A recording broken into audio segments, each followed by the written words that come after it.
The message was short. Just 4 words. We need to talk. Her name glowed on my phone screen like a warning sign. I felt my stomach twist. That instinctive dread that coils in your gut before your mind can form the word something's wrong. When I walked into our apartment that evening, Maya was sitting on the couch with her hands clasped tightly together, eyes fixed on the floor. TV was off. Her phone was beside her, face down. That never happened. Maya was always scrolling, always distracted. I stopped by the doorway, still holding my keys. What happened? I asked. My voice came out calm. Too calm for the way my pulse pounded in my throat. She looked up slowly. Daniel, I need to tell you something. But please, just let me finish before you say anything, okay? I nodded, though my chest was already tightening. She swallowed hard, tears gathering but not falling. It was a mistake. Meant nothing. I swear it meant nothing. The words blurred for a moment, like my mind refused to process them. What meant nothing? Her silence was my answer. And then, as if she were reciting a confession in slow motion, she whispered, "It was Evan. Or boss. The same man whose name I'd heard 100 times over dinner. The same man she claimed believed in her talent. The same man I'd shaken hands with at her company gala just 3 months ago." I stared at her, my thoughts splintering like glass. I didn't shout. Didn't move. Didn't even blink. I just stood there, trying to connect this woman, the one who used to curl into my chest every night, with the stranger trembling before me. "How long?" Finally managed. 2 months, she whispered. "It's over. It's been over for weeks." I laughed, a dry, humorless sound. 2 months. And you just forgot to mention it. Daniel, please. It happened once, and I hated myself for it. Ended it, I swear. I love you, I just. Stop. My voice broke through hers like a blade. Don't say you love me.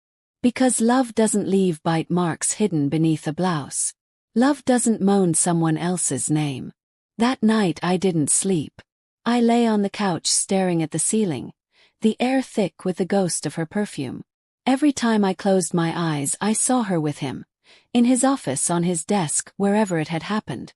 I kept replaying the nights she said she was working late. The weekend she was too tired to go out. The subtle shift in her touch, the moment she'd avoid my eyes after checking her phone. All of it had been there. Signs. I'd just chosen not to see them. By morning, the heartbreak had hardened into something colder. Clarity. She went to work as usual, leaving early, trying to act normal.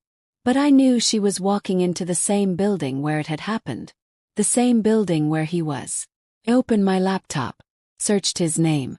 Evan Harris, Chief Financial Officer of Lenton and Company. Married.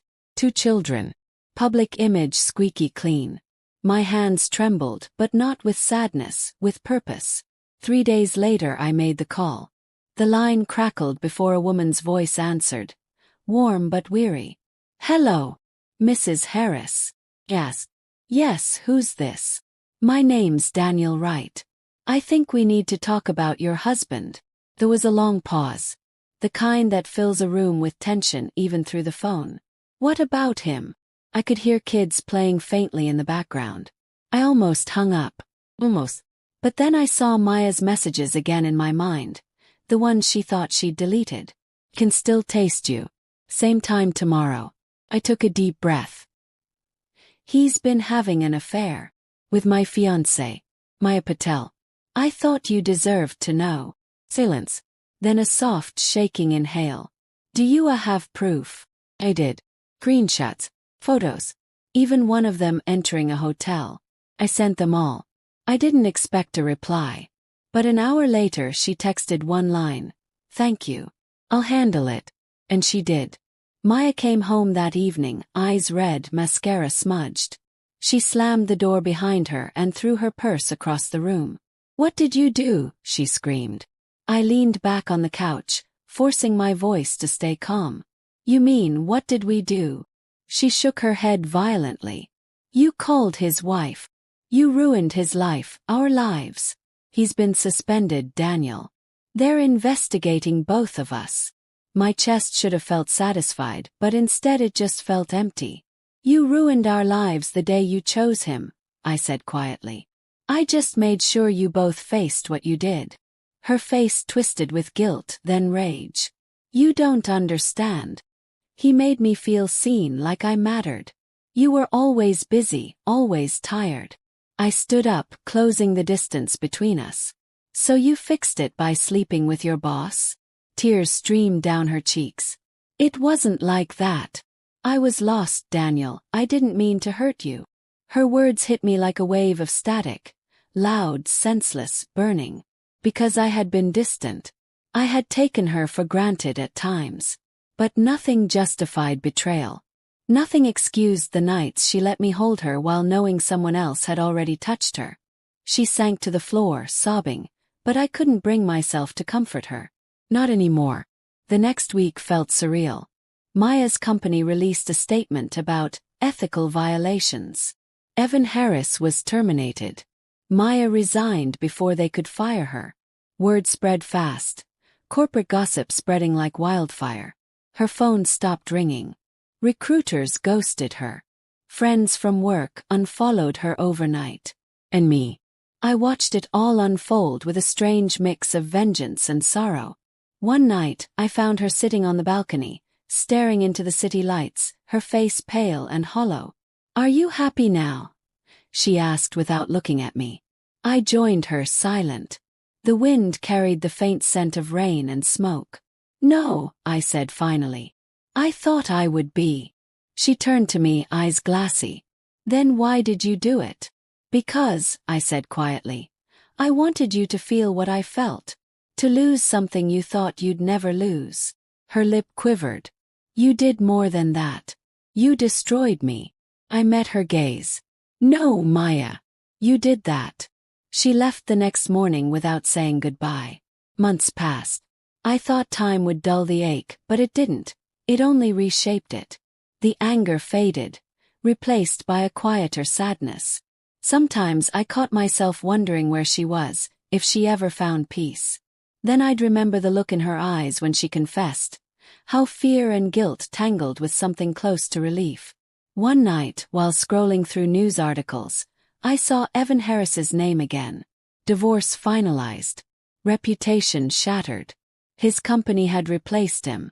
And then, out of nowhere, an email appeared in my inbox. From Maya Patel. Subject: "I owe you an apology." I hovered over it for a long time before opening it. "Daniel, I've been trying to find the right words for months. What I did was unforgivable, and I live with that every day. But I need you to know, Evan wasn't what I wanted. He was a mirror reflecting everything I thought I lacked. You were real. You were home. And I ruined that. You were right. I destroyed myself. But I also understand now why you made that call. It wasn't cruelty, it was closure. I hope someday we both find peace, even if it's apart." Maya. I stared at the words for a long time.